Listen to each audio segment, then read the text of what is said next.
Hey, one and one and tenors. This is your girl, Ayasha Roberson, and you are back on the one and one and ten. And on today's episode, I have this great new artist. He has this very unique sound.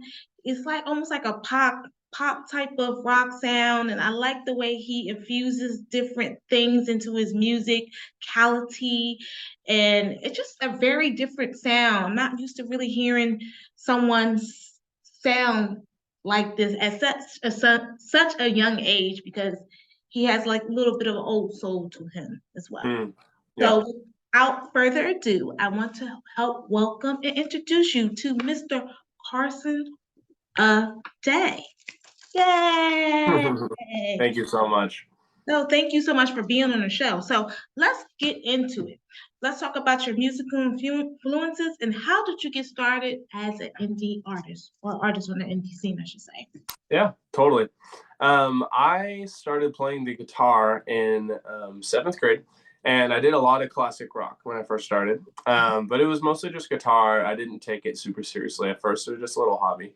And then when I came into high school, I started classical piano, and so I was classically trained in when I started high school, which is very late for most pianists. And I took that very seriously, and so I eventually was competing internationally for classical piano, and my practicing got up to around 8 hours a day. So again, I took it very seriously, and that's when really my musical development started. And after a season of competing and practicing like crazy on the piano, I decided I want to branch out a little bit. I was like, well, I haven't touched a guitar in a few years. So I picked that back up, started teaching myself guitar. And then I taught myself the drums, I taught myself the bass, and I started singing. And I started studying opera when I got into college. And so all of these different musical influences from classic rock and then getting into like opera and classical piano, all of these things started to shape how I viewed music, especially thinking of like the instrumentation of rock and roll. You know, you have a bass, you have guitar, drums, and vocals compared to some like orchestral music from a few hundred years ago by old dead white guys. So just hearing like the violins and how these orchestrations of the music had a lot of similarities. Like, what do they have in common? What are different? And so from there, I got a lot into this like older style of jazz influenced rock and classical influenced rock, and finding all these parallels. And so really that shaped my sound a lot, finding this like modern pop sound and then this really vintage, beautiful, like, you know, soulfully felt music. So I just kind of learned how to incorporate that in my music and listening a lot to early 2000s rock, like the Strokes, and then a little bit older, like the Red Hot Chili Peppers. They were definitely big influences of mine. Wow, I just love hearing how multi-talented you are with all these instruments, like Thank these. you. I mean, you could jump from one instrument to another and like self-teach yourself. That is definitely a gift. Most people cannot Mm, do that. thank you. And it's impressive that you were able to take all the influences and just kind of combine it and make it your own sound and your own voice. And I think that's what makes you so unique as an artist. Now, let's talk about a little bit about your challenges and also your success stories being an artist. So, can you tell me a little bit about what challenges have you had to Sure. Yeah. endure? I've had similar struggles to many artists, and I'd say the biggest one is COVID. I started writing music about a year before COVID started, Yeah. and I was in a band at the time, and you know we were playing local shows and starting to slowly pick up some local steam, in like Fort Worth, Denton, and Dallas, which is where I'm from, and then COVID hit, and all of a sudden everything stopped, and so it was hard because we felt like we were rolling and rolling, and all of a sudden cliff. And so that was definitely a struggle, and we had to learn how to adapt. Started having to focus a lot on social media, which is huge, you know, especially now post pandemic. And then also just finding funding, you know, as a starving artist, just being able to afford studio time and stuff like that, you know, having to find these multiple avenues of occupation, finding all the ways that music is related, from like getting the extremely small amount of money from streaming and then teaching music and then playing local shows and producing other artists, you know. just trying to figure out how I can diversify my income sources. That's definitely a challenge. Yeah. Well, you actually dealt with the challenges very well. Thank you. A Thank lot you. of I times try. when people go through those type of challenges, they like, this is not working, I'm quitting. Yeah, that is probably And right. they do something else. So this just your testimony will inspire other artists who are going through what you're going through, especially now since it's post pandemic, quote unquote, as they say, Hmm. and how to really deal with your struggles and adversities, and if you really want it, and if you really have the tenacity and passion to do it, you're going to push through whatever Yeah, whatever totally. whatever comes your way. 100%. That's great. So success stories, let's talk a little bit about that. What are some of your Sure. success stories as an artist? Well, when I first got into music, or not music, but songwriting and playing shows, there was a touring band that was coming through Dallas, and the band that was opening for them dropped out last minute. And so they posted it on their Instagram story like, "Hey, we have a show tomorrow. We need someone to come fill in." I had never played a gig before, and I was like, all right, this is it. I'm going to go open for these two touring bands that are playing together. And so I slid up on their story. I was like, hey, I'm local to the area. I would absolutely love the shot. And they're like, all right, you're on at 7. I was like, whoa, this is crazy. And so me and my band, we prepped for that. We rehearsed like hours that day, putting a set together. And that was just really fun. And really that kick started my love for performing, just seeing like engaging with the crowd. And oh, I was so nervous that first time. But yeah, seeing that that was a big success for me. And then the release of my first album, that was just super fun seeing like this big collective work that I've been working on for a year. Um, and then I would say just like recently starting to get recognition from bigger names. I'm going to be collaborating with like the producer for The Strokes.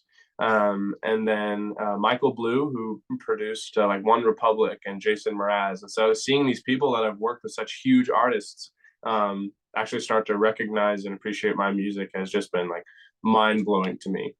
So like there's some of my heroes. So it's been really cool.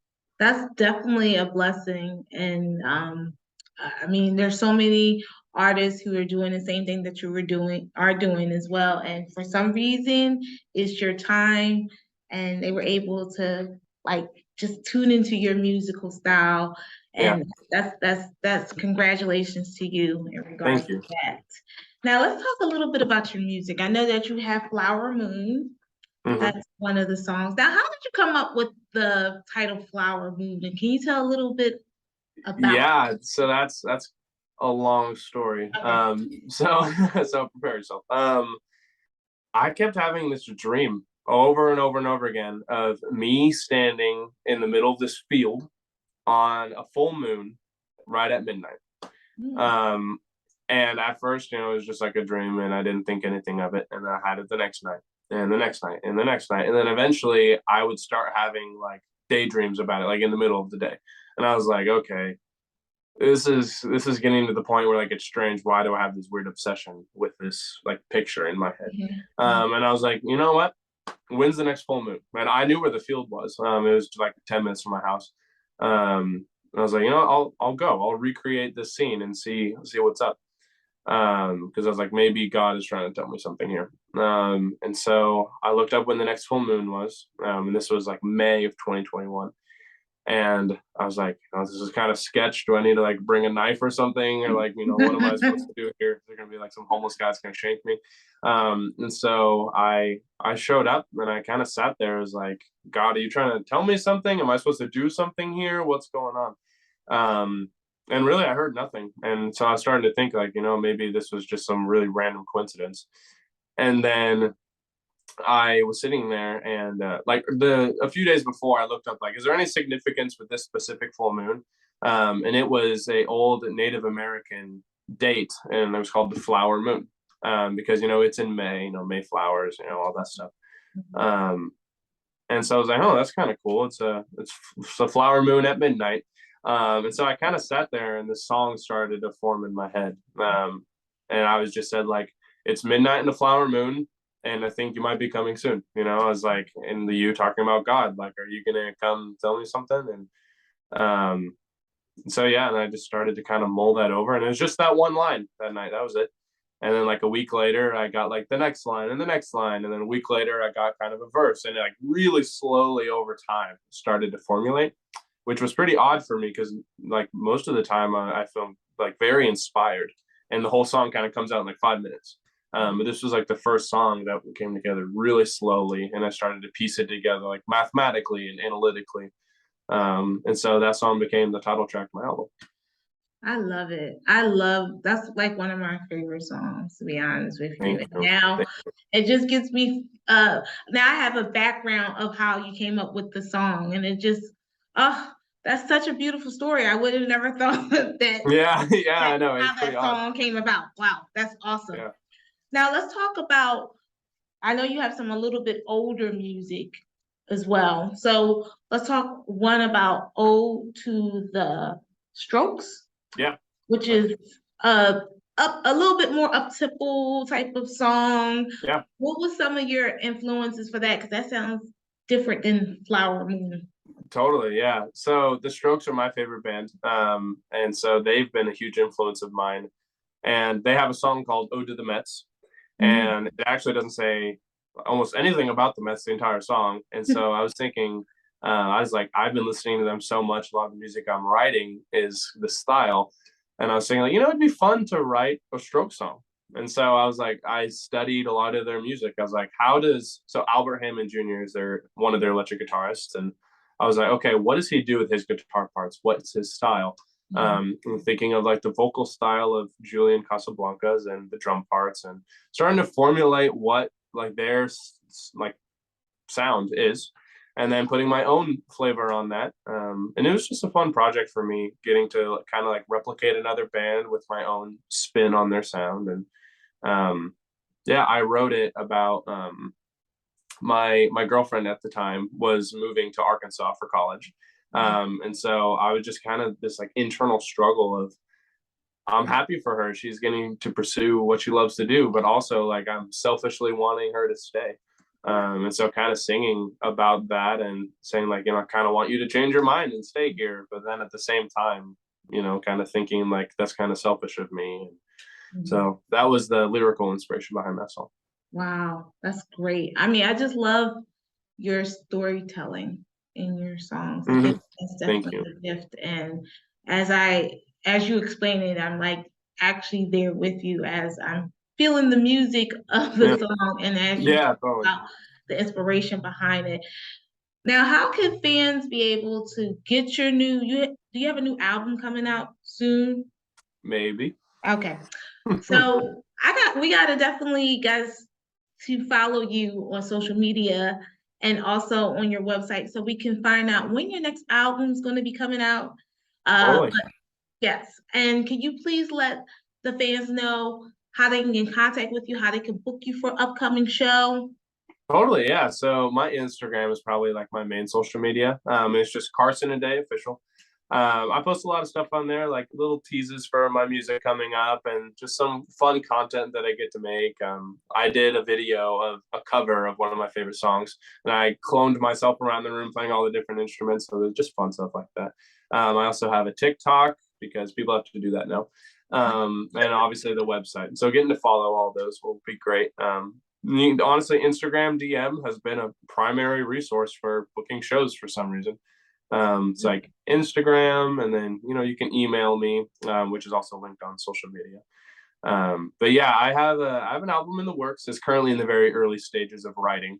But in October, I'll be flying out to LA and recording. So I'm really, really excited for this project and all these new sounds that I'm kind of incorporating into my music, like using a synth, for example. Like my last album was very acoustic instruments and electric guitars kind of thing.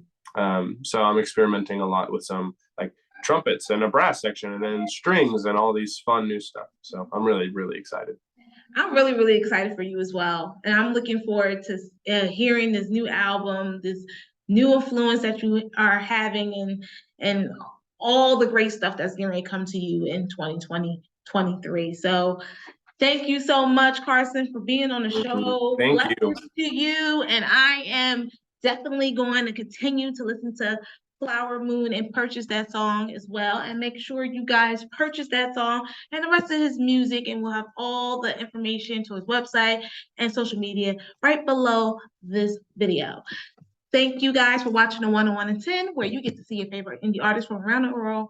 101 in 10 minutes. I'm your host, Ayasha Roberson. Continue to shine, continue to do great things, and we'll see you next time. Bye.